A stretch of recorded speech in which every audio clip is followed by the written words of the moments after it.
अगर आपने mock test उसके अंदर तक लगा दिया, इतनी मॉक टेस्ट मैं बता दूंगा कि इतना मॉक टेस्ट अगर आपने लगा लिया और उसी को बार बार रिवीजन कर रहे हो, बार बार एनालिसिस कर रहे हो, तो क्वेश्चन वहीं से आता है। ठीक है, मुझे पता है, मैं लॉकडाउन में बहुत सारे मॉक टेस्ट लगाया हूँ, मुझे अपनी पता है कि कैसे मैं मॉक टेस्ट लगाया था अपनी लॉकडाउन में। सब लोग क्या थे ना, सब लोग छोड़ दिए थे प्रिपरेशन। लॉकडाउन की बात बता रहा हूँ मेरे दोस्त। आप में से जितने सारे भाई हैं CHSL का प्रिपरेशन कर रहे हैं या CGL का प्रिपरेशन कर रहे हैं या MTS का प्रिपरेशन कर रहे हैं, हर एक भाई का मन में यही डाउट रहता है कि बहुत सारी प्रॉब्लम रहता है कि भाई हम प्रिपरेशन कर रहे हैं तो कैसे करें, किस प्रकार से करें, और अगर हम CGL का स्टूडेंट है तो हमें किस प्रकार से तैयारी करनी चाहिए, हम MTS का स्टूडेंट है तो हम लोग किस प्रकार से तैयारी करनी चाहिए।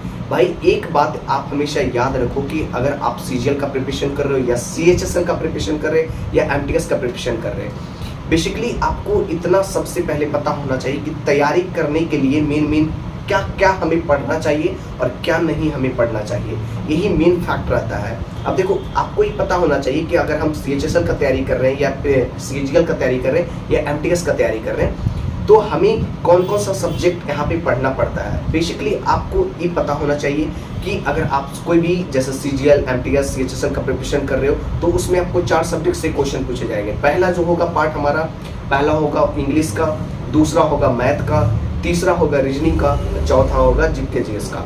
ये सब सेशन से हमें क्वेश्चन पूछे जाते हैं। लेकिन बहुत सारे भाई को लेकर ये भी प्रॉब्लम रहता है, वो भी मैं क्लियर कर दूंगा कि बुक को लेकर, कि भाई बुक को मैं एक ऐसा बुक भी बता दूंगा जिससे आपको और कोई भी बुक के पीछे नहीं जानी है।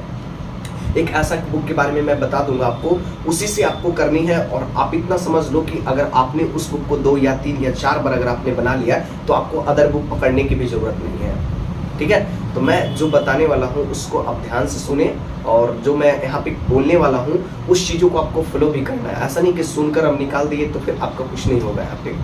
ठीक है, देखो भाई, सबसे बड़ा बात यहाँ पे है कि जैसे कोई लोग CGL का प्रिपरेशन कर रहे हैं, कोई लोग MTS का प्रिपरेशन कर रहे हैं, कोई CHSL का प्रिपरेशन कर रहे हैं। ठीक है, तीनों यहाँ पे कैंडिडेट प्रिपरेशन कर रहे हैं, तीनों चीज़ का।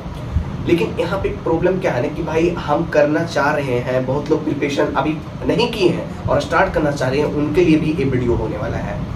भाई आप सुन लो कि आपको अगर लगता है कि मुझे इतने सब्जेक्ट पूछे जाएंगे, math, reasoning, English, GK GS, तो आप सबसे पहले क्या करो ना, सबसे पहले आप कोई एक टीचर को प्रीफर करो। ठीक है, अब बोलोगे कि टीचर कैसे मिलेगा। टीचर मिलने के लिए आपको सबसे पहले ना यूट्यूब पे आपको फ्री ऑफ कॉस्ट, कहीं भी आपको जाने की जरूरत नहीं, कहीं भी आपको पैसा पेमेंट नहीं करनी है। ठीक है, आप फ्री ऑफ कॉस्ट आराम से पढ़ सकते हो यूट्यूब पे। पहले सबसे पहले आप कोई भी टीचर का जो आपको लग रहा है, जैसे बहुत सारे टीचर का मैं नाम यहाँ पे ले लेता हूँ, आदित्य रंजन सर हो गए, गगन प्रताप सर हो गए, राकेश यादव सर हो गए, बहुत सारे, फिर मैथ का अभिनव सर हो गए, बहुत सारे टीचर हैं यहाँ पे। तो कोई भी टीचर का आप सबसे पहले डेमो क्लास देख लो जाकर। ठीक है, डेमो क्लास आपको यूट्यूब पे मिल जाएगा कि किस टीचर का कंटेंट हम अच्छे से समझ पा रहे हैं और हमें किसका ट्यूनिंग मैच कर रहा है हमारे से। फिर एक टीचर को पकड़ो। बहुत लोग ये भी गलती करते हैं ना, सिलेक्शन नहीं होने का कारण ये भी रहता है ना कि 2 महीने उस टीचर से पढ़ लिए, 3 महीने इस टीचर से पढ़ लिए, 6 महीने उस टीचर से पढ़ लिए। ठीक है, कुछ ऐसे भी होते हैं कैंडिडेट जिसको ना सिलेक्शन होने से वंचित कर दिया जाता है। भाई ऐसे गलती करोगे तो नहीं हो पाएगा आगे। ठीक है, ध्यान से सुन लेना, सिलेक्शन के लिए आपको एक ही टीचर को प्रीफर करनी है। और जो भी चीज़ पढ़ रहे हो, एडवांस, अगर मैथ में पढ़ रहे हो एडवांस तो एडवांस पूरा उनसे पढ़ना, अर्थमेटिक पढ़ रहे हो पूरा तो अर्थमेटिक पूरा पढ़ना, बीच में छोड़कर मत भागना यार। यही भटकाव के कारण मैं लॉकडाउन में जब लगा था ना, लॉकडाउन उस समय का मैं बात बताता हूँ अपनी, कि लॉकडाउन में जब लगा था ना तो बहुत सारे बीच में भटकाव आए थे, बहुत सारे मेरे दोस्त को। लेकिन मैं उस बातों पे स्ट्रिक्ट रहा, मैं अपनी बातों को, बहुत लोग ये भी थे ना मॉक टेस्ट लगाना छोड़ दिए थे। ठीक है, मैं अगर अपनी मॉक टेस्ट लगा दूंगा, मैं एक दिन ऑनलाइन मॉक टेस्ट दिखाऊंगा अपने, 300 से ज्यादा मॉक टेस्ट मैंने लगा रखा है। ठीक है, CGL का मैंने 300 से ज्यादा मॉक टेस्ट लगा रखा है, CHSL का मैंने लगा रखा है, MTS का मैंने लगा रखा है। सब समझो कि MTS का देखोगे तो 150 से ऊपर मॉक लगा रखा है, पूरी तगड़ी लेवल पर उसकी एनालिसिस कर रखे। CHSL का देखोगे तो 100 से प्लस मॉक टेस्ट लगा रखा है। ठीक है, ऑनलाइन और ऑफलाइन दोनों लगाया है। ठीक है, और CGL का मैं दिखा दूंगा तो 300 से ऊपर चला जाएगा मॉक टेस्ट। ठीक है, लेकिन ये भी एक राज है, मैं इस पे भी एक वीडियो बना दूंगा कि मॉक टेस्ट कैसे लगाना है और किस प्रकार से, कितना मॉक टेस्ट अगर आप लगा लोगे ना तो क्वेश्चन क्या होता है ना कि उसी के अंदर में से घूम कर आता है एग्जाम में। एक रियल है भाई, ये तुम देख लेना कि अगर मैं बता दूंगा कि अगर तूने इतना मॉक लगा लिया, इस जगह से अगर आपने लगा लिया और वही मॉक को अगर तूने रिपीट कर रहा है बार बार मेरे दोस्त, तो क्या होता है एग्जाम में उसी को वहीं से क्वेश्चन रिपीट होता है। लेकिन अक्सर भाई लोग को ये नहीं पता हो, बहुत लोग ये भी बोलते हैं कि भाई प्रीवियस ईयर क्वेश्चन अगर आप बना लोगे तो आपका सिलेक्शन हो जाएगा भाई, हो जाएगा। लेकिन प्रीवियस ईयर बनाने का एक लिमिट होता है कि आपने यहाँ तक अगर कर लिया, यहाँ तक जाकर, तो समझो कि उसी के आसपास में क्वेश्चन आते हैं, वहीं से क्वेश्चन पूछा जाएगा। ज़्यादा कोई डिटेल पढ़ने की भी जरूरत नहीं है, ज़्यादा कोई डिटेल प्रीवियस ईयर के अंदर जाने की भी जरूरत नहीं है, यहाँ से भी क्वेश्चन आते हैं। तो उस चीज़ों को भी मैं एक वीडियो में बता दूंगा, आप घबराना मत। आप जो भी मेरे जुड़े हुए बस जुड़े रहना, मैं बता दूंगा कि कैसे मॉक टेस्ट लगानी है, कहाँ से लगानी है और कितने अंदर तक लगानी है, ताकि हमारा क्वेश्चन वहीं से आ जाए और उतना हमारे एक सफिशिएंट रहता है तैयारी करने के लिए। ठीक है, बस अब हम बात कर रहे हैं कि भाई जो लोग CGL का प्रिपरेशन करें, CHSL का, MTS का प्रिपरेशन करें, इसके बारे में मैं थोड़ा बात कर रहा था कि भाई देखो बहुत सारे भाई ये भी है ना कि प्रिपरेशन सबसे पहले आपको टीचर प्रीफर करनी है। ठीक है, टीचर आप प्रीफर कर लो, उसकी अगर मैथ का क्लास कर रहे हो तो अर्थमेटिक पूरा पढ़ना उस टीचर से, एडवांस पढ़ रहे हो तो एडवांस भी पूरा पढ़ना। ठीक है, उसी प्रकार से इंग्लिश के लिए अगर मैं बता दूं तो इंग्लिश के लिए आप बहुत सारे टीचर है। मैं तो ऐसे ऑफलाइन पढ़ा था पटना में जमाल परवेज के पास, जो कि बहुत काफ़ी अच्छे टीचर थे। तो बढ़िया, वहाँ से मेरा सब कुछ वहाँ पे बेस क्लियर हो गया पूरा, मानो तो सब कुछ यहाँ पे फिनिश हो चुका था। ठीक है, और बहुत मस्त टीचर थे। अगर जिन भी लोग अगर पटना से, बिहार से देख रहे हैं, एक बार आप जाना वहाँ से, इतनी प्रैक्टिस करवा देते हैं, इतनी प्रैक्टिस करवा देते हैं कि आपके ना दिमाग में वो छप जाते हैं। क्वेश्चन जैसे आता है एग्जाम में वैसे आपको कवर हो जाएगा वहाँ पे। वैसे लगेगा अच्छा इसका बी पार्ट में एरर है, अच्छा इसका तो आंसर ये होगा, इसका तो सिनोनिम में होता है। वो इतना हो जाता है ना कि समझो कि वो रिपीट बहुत बार हो जाता है। ठीक है, अनलिमिटेड रिपीट होता है। तो ये तो रहा हमारा इंग्लिश का सेशन। इंग्लिश के लिए आपको अगर लग रहा है ऑफलाइन करना, अगर ऑनलाइन में अगर आपको आनी है तो ऑनलाइन पहले भी यूट्यूब पे आप वहाँ पे देख लेना, आपको कहीं भी पैसा पेमेंट करने की जरूरत नहीं मेरे दोस्त। ये जो है ना 200, 400, 500, 1099 का ये सब चक्कर छोड़ देना। ठीक है, ये सब के पीछे मत भागना, नहीं तो यही सब के पीछे रह जाओगे। आपको यूट्यूब पे बहुत सारे टीचर हैं जो कि बेस्ट से बेस्ट दे रहे हैं, वो अपनी वहाँ से करो। प्रैक्टिस के लिए आपको यूट्यूब पे भी मिल जाएगा, वहाँ से 100 क्वेश्चन हर एक चैप्टर का प्रैक्टिस के लिए वहाँ पे डाल रखा है। तरुण ग्लोवर सर है, उनकी प्रैक्टिस क्लास आप देख लो जाकर, काफ़ी बढ़िया है। ठीक है, गोपाल वर्मा सर की प्रैक्टिस क्लास पूरी पड़ी हुई है, वहाँ से आप जाकर देख लो। ठीक है, ये सब फालतू चक्कर में मत पड़ना भाई कि भाई हम फाउंडेशन कोर्स ले रहे हैं, 1000 रुपये में मिल रहा है, 1000 रुपये मिल रहा है। भाई एफर्ट नहीं कर पा रहे हो ना तो मत लो। एक कंफ्यूजन निकाल देना कि अगर हम पैसे से अगर हम उसको पेड नहीं कर पा रहे उस बैच को तो हमारा सिलेक्शन नहीं होगा। ये आप लोग का सोचना गलती होता है, ये आपकी सोच गलती होती है कि हम पेड बैच लेंगे तो हमारा सिलेक्शन हो जाएगा। भाई सिलेक्शन तब होगा जब आपने कितनी अच्छी से क्वेश्चन को पढ़ी है, कितनी अच्छी क्वेश्चन से एनालिसिस की है। मैं आप दिल की बात बता रहा हूँ मेरे दोस्त, इस वीडियो को अपने इतना शेयर कर देना कि हर एक गाँव तक पहुँचा दो मेरे दोस्त।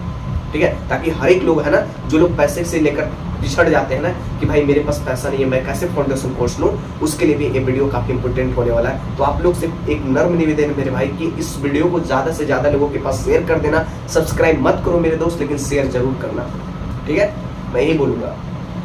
तो यही है कि सबसे पहले जो भी लोग देखो गरीब होते हैं ना और देखते हैं कोर्स, भाई ये तो टीचर कितना में 1000 रुपये में दे रहा है कोर्स, यार इंग्लिश का बैच इतना में दे रहा है, मैथ का 2500 रुपये में आ रहा है, मैथ का फुल फाउंडेशन कोर्स। भाई इसके पीछे में मत पड़ना, आपको फ्री ऑफ कॉस्ट हर एक चैप्टर आपको यूट्यूब पे मिल जाएगा। ध्यान से सुनना मेरे दोस्त, हर एक चैप्टर मिल जाएगा आपको। तो भाई वहाँ से आप करो। फिर उसके बाद जीके जीएस में लेकर बहुत सारे भाई का ये भी प्रॉब्लम होता है कि जीके जीएस हम कहाँ से करें। तो जीके जीएस के लिए अगर आप एक मैं बता दूँ तो आप सबसे पहले क्या करना ना कि खान सर का मैं बता देता हूँ, अब डायरेक्ट मैं नाम ले लेता हूँ कि खान सर का तुम यूट्यूब पे जाना, पॉलिटी का प्लेलिस्ट बना हुआ है। ठीक है, मैं लिंक भी डाल दूंगा अपने टेलीग्राम चैनल पे। पॉलिटी का बना हुआ है, उसके बाद इकोनॉमिक का बना हुआ है, हिस्ट्री का बना हुआ है, ज्योग्राफी का बना हुआ है, फिजिक्स का बना हुआ है, केमिस्ट्री का बना हुआ है, बायोलॉजी का बना हुआ है। सब कुछ खान सर ने पढ़ा रखा है। अब बेहतरीन लेवल से अगर आपने उनकी क्लास अगर देख लिया और लूसेंट बुक को आपने अगर प्रीफर कर लिया, मेरे पास लूसेंट बुक है यहाँ पे रखा हुआ है, लूसेंट बुक को अगर आपने प्रीफर कर लिया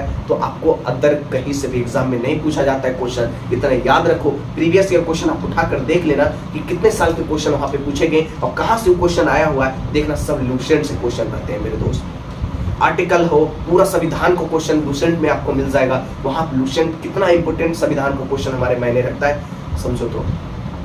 तो वहाँ से करना, पहले खान सर की क्लास आप कर लेना, वहाँ से अपना बेस कंप्लीट कर लेना। उसके बाद आप लुसेंट बुक के पीछे जाना, जहाँ जहाँ आपको प्रॉब्लम होता है उसको अंडरलाइन करते जाना। जो चीज़ को आपको लगता है कि खान सर ने नहीं पढ़ाया है उस चीज़ को आप अंडरलाइन करके अपनी नोट कॉपी में भी नोट कर सकते हो, नहीं तो उसी बुक में। मैं तो बोलूँगा कि आपके पास अगर कम समय है, आराम से 2024 के लिए अगर प्रिपरेशन कर रहे हैं तो आप क्या करना, उसी बुक में अंडरलाइन करना, एक हाईलाइटर का यूज करना, हाईलाइटर एक ले लेना, ठीक है, ऐसा वाला हाईलाइट उसको करते जाना और वहाँ से याद करते जाना, बस वहाँ से क्लियर हो जाएगा मेरे दोस्त, ठीक है। और जो लोग रीजनिंग के लेकर परेशान है कि भाई रीजनिंग हम कहाँ से करें, तो भाई अगर रीजनिंग अगर तुमने कोर्स भी कर रखा है ना तो बेटर है।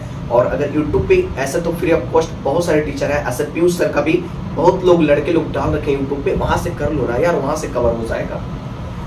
अरुण सर का रीजनिंग क्लास आता है, वहाँ से कर लो, वहाँ से भी क्लियर हो जाएगा। पीयूष सर का कर लो, वहाँ से भी हो जाएगा। बहुत सारे आप जो भी टॉपिक आपको लगता है, सबसे पहले तो मैं बोलूँगा कि सिलेबस सबका तैयार कर लेना कि भाई हम रीजनिंग का सीजीएल का प्रिपरेशन कर रहे हैं तो सीजीएल में किस किस चैप्टर से रीजनिंग पूछे जाएंगे, हो गया ब्लड रिलेशन, हो गया कैलेंडर, हो गया सिटिंग अरेंजमेंट, हो गया मिशिंग नंबर, हो गया, ये सब क्वेश्चन वहाँ पे लिख लेना और सब टॉपिक यूट्यूब पे सर्च कर लेना, फ्री ऑफ कॉस्ट आपको मिल जाएगा। कोई भी पैसा पेमेंट करने की जरूरत नहीं है। जो लोग गाँव से हैं, जिसके पास पैसा नहीं है, वो लोग सोच रहे हैं कि मेरा पेड बैच होता तो हम सिलेक्शन हो जाता मेरी, ये सब सोच हटा दो मेरे दोस्त, ठीक है। तो यही चीज है। और मैं एक वीडियो बहुत जल्द लाने वाला हूँ मेरे भाई मॉक टेस्ट को लेकर, कि अगर आपने मॉक टेस्ट उसके अंदर तक लगा दिया, इतने मॉक टेस्ट मैं बता दूंगा कि इतना मॉक टेस्ट अगर आपने लगा लिया और उसी को बार बार रिवीजन कर रहे हो, बार बार एनालिसिस कर रहे हो, तो क्वेश्चन वहीं से आता है, ठीक है। ये चीज नहीं पता रहता है बहुत लोग मेरे भाइयों को, मुझे पता है। मैं लॉकडाउन में बहुत सारे मॉक टेस्ट लगाया हूँ, मुझे अपनी पता है कि कैसे मैं मॉक टेस्ट लगाया था अपनी लॉकडाउन में। सब लोग क्या थे ना, सब लोग छोड़ दिए थे प्रिपरेशन, लॉकडाउन की बात बता रहा हूँ मेरे दोस्त, ठीक है। जब लॉकडाउन लगा था सब लोग प्रिपरेशन छोड़ दिए थे, और मैं तक क्या था ना कि मैं डेली एक मॉक टेस्ट लगाता था, डेली एक मॉक टेस्ट लगाता था, अपनी नोट कॉपी को रिवीजन करता था, मॉक टेस्ट लगाया, पर डे मॉक टेस्ट। अब सोचो लॉकडाउन भाई 1 साल तक रहा है। अब तुम ही सोच लो भाई कि 1 साल तक लॉकडाउन रहा है, अब मान लो कि 1 साल तक रहा है ना, तो 1 साल में कितना है, एक दिन में एक मॉक टेस्ट, 30 दिन में 30 मॉक टेस्ट, सोचो कि 12 या 36, 360 मॉक टेस्ट हो गया ना। 360 मॉक टेस्ट तो ऐसे ही हो गया ना, तो 360 मॉक टेस्ट। अब मैंने 300 मॉक टेस्ट का यहाँ पे बोला है, तो समझो कि यार जो भी आप समझ रहे हो तो समझ ही गए हो बात मैं क्या कहना चाह रहा हूँ, कि कितने दिनों तक मैं मॉक टेस्ट लगाया। अगर जो लोग सिलेक्शन लेते हैं ना, सिलेक्शन लेने के लिए ना 3 से 4 या 5 महीने तक अगर आपने मॉक टेस्ट अगर अच्छे से रेगुलर बेस पर किया, रेगुलर बेस पे एनालिसिस किया ना, तो क्वेश्चन वहीं से घूम के आते हैं। एक फैक्ट है मेरी बात भाई, और इस पे एक मैं वीडियो बहुत जल्द ला रहा हूँ।